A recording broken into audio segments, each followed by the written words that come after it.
मध्य प्रदेश में होने वाली 24 सीटों के लिए जल्दी चुनाव आयोग यहां पर चुनाव की घोषणा कर सकता है। लेकिन मध्य प्रदेश में इस वक्त अगर 24 सीटों के लिए चुनाव होते हैं तो किसकी जीत यहां पर पक्की नजर आ रही है और किसको बड़ा झटका यहां अपना लगने जा रहा है, इसके लिए सटीक आंकड़े निकलकर सामने आ चुके हैं। बता दें मध्य प्रदेश में जो है मंत्रिमंडल विस्तार और यहां पर विभागों का बंटवारा पूर्ण रूप से हो चुका है। इसके बाद मध्य प्रदेश की 24 सीटों के लिए क्या कहता सटीक विश्लेषण। बता दें 24 सीटों के लिए 22 बागी विधायक के कारण जो इस्तीफा हुआ है और 2 विधायक निधन के कारण ऐसे 24 सीटों पर उपचुनाव होना है। लेकिन मध्य प्रदेश की इस वक्त क्या स्थिति में दिखाई दे रही, कौन सी पार्टी को बहुमत मिल पाएगा।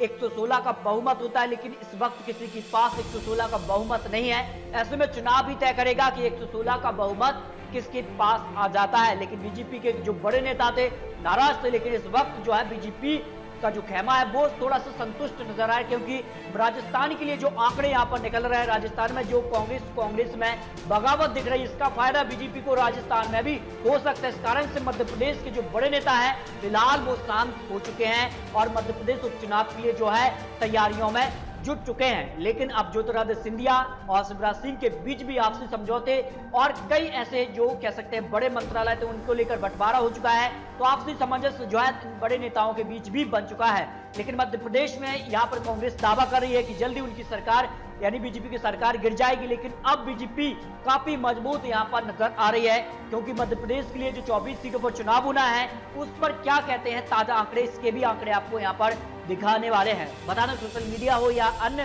प्लेटफॉर्म हो, उस पर भी आप कहीं ना कहीं बीजेपी का जो पलड़ा है वो अब भारी नजर आ रहा है। क्योंकि लेकिन मध्य प्रदेश में 24 सीटों पर जो चुनाव होना है इनमें से अगर बात करें तो बीजेपी जो है 14 मंत्री बना चुकी है, लेकिन 8 ऐसे विधायक हैं जिन्होंने अपनी विधायकी से इस्तीफा दिया लेकिन उन्हें मंत्री नहीं बनाया गया है। अब क्या बीजेपी ने टिकट देगी या नहीं, ये तो आने वाला वक्त बताएगा इसके पीछे क्या बड़ा कारण है। लेकिन बीजेपी लगाया यह अनुमान जा रहा है कि 14 जो मंत्री उनको तो टिकट देने ही वाली है। और क्या इसके बाद मध्य प्रदेश की 24 सीटों के लिए आंकड़े बनने वाले हैं, इस पर सटीक आंकड़े यहां पर आ चुके हैं। वर्तमान की अगर बात की तो वर्तमान में जो है भारतीय जनता पार्टी यानी बीजेपी के पास अपने 107 विधायक हैं और यहां पर एक और झटका कांग्रेस को लगा है, क्योंकि अन्य का जो समर्थन कांग्रेस को था अब कहीं ना कहीं बीजेपी को 6 विधायकों का समर्थन है। बीजेपी को वर्तमान में 6 विधायकों का समर्थन है। एक और यहाँ पर अन्य का जो विधायक है उन्होंने यहाँ पर बीजेपी का जो है दामन थाम लिया। इसके बाद बीजेपी का जो आंकड़ा है वो यहाँ पर 113 तक पहुंच चुका है, यानी बीजेपी जो बहुमत का आंकड़ा 116 है उससे मात्र 3 सीट पीछे रह जाती है। ऐसे में अगर बात करें तो लगाया यह अनुमान जा रहा है, लोगों का मानना है सटीक विश्लेषण में कि कई जो बागी विधायक हैं उनकी हार की संभावना बीजेपी के पक्ष में है। लेकिन बीजेपी जीत की तरफ किस तरह से बढ़ रही है आगे, इसके आंकड़े यहां पर निकलकर सामने आ चुके हैं। देखिए बात करें तो यहां पर 24 सीटों पर चुनाव है, लेकिन 2 ऐसी सीट थी जो कि बीजेपी के बड़े नेता जो थे उनके निधन के बाद वो सीटें खाली थी। ऐसे अनुमान है कि वो 2 सीट जो है उपचुनाव में बीजेपी आसानी से जीत लेगी। ऐसे में बीजेपी 2 सीट यहां से निकाल लेगी और यहां पर 22 में से अगर बीजेपी 1 सीट भी यहां पर जीतती है तो बीजेपी आसानी से जो है 116 का आंकड़ा पार कर लेगी।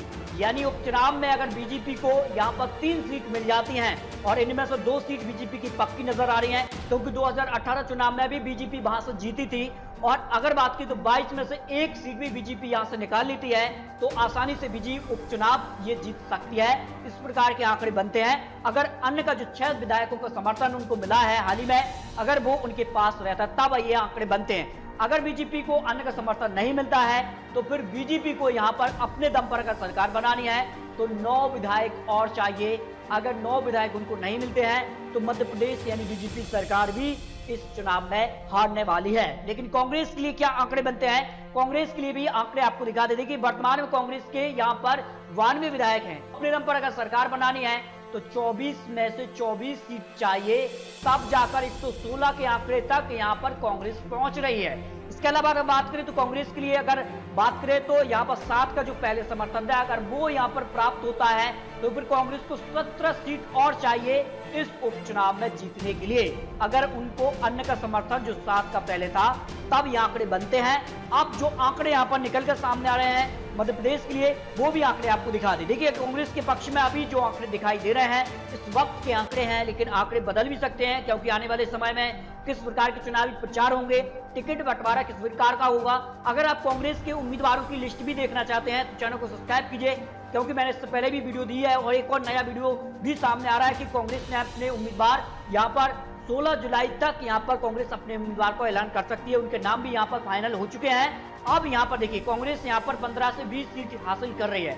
अगर कांग्रेस को अन्य का समर्थन नहीं मिलता है तो उपचुनाव कांग्रेस के लिए काफी मुश्किल हो सकता है, लेकिन अन्य का समर्थन मिलता है तो 17 सीट चाहिए और कांग्रेस के लिए फिलहाल जो आंकड़े हैं वो यहाँ पर 17 सीट दिखाई दे रहे हैं, यानी कांग्रेस भी मध्य प्रदेश उपचुनाव में जीत दर्ज कर सकती है। और बीजेपी की अगर बात करें तो बीजेपी यहाँ पर अगर बात करें तो उन्हें अन्य का समर्थन मिलता है तब एक तरफा जीत उनको यहाँ पर दिखाई दे रही, क्योंकि 2 सीट ऐसी जो पहले से भी 2018 में उन्होंने जीती थी, ऐसे में अनुमान है कि 2 सीट आसानी से जीत लेगी। 22 में से बीजेपी 1 सीट भी यहाँ पर जीत लेती है तो फिर 116 का आंकड़ा आसानी से प्राप्त करती है अगर अन्य का समर्थन मिलता है। अन्य का समर्थन अगर नहीं मिलता है तो बीजेपी को भी इस चुनाव को जीतने के लिए अपनी यहाँ पर पूरी दम लगाना होगा, तब जाकर वो 9 सीट यहाँ पर हासिल करेंगी, क्योंकि आंकड़े यहाँ पर 5 से 10 के बीच ही को बीजेपी को यहाँ पर दिखाई दे रहे हैं। लेकिन आपको क्या लगता है मध्य प्रदेश में इन 24 सीटों में से किस पार्टी को कितनी सीट यहाँ पर मिलने वाली हैं और आपके हिसाब से मध्य प्रदेश में किसकी बनने जा रही सरकार, क्योंकि दोनों ही पार्टियों के बीच अभी भी जो है यहाँ पर कांटे की टक्कर दिखाई दे रही है। इस पर अपनी राय रख सकते हैं।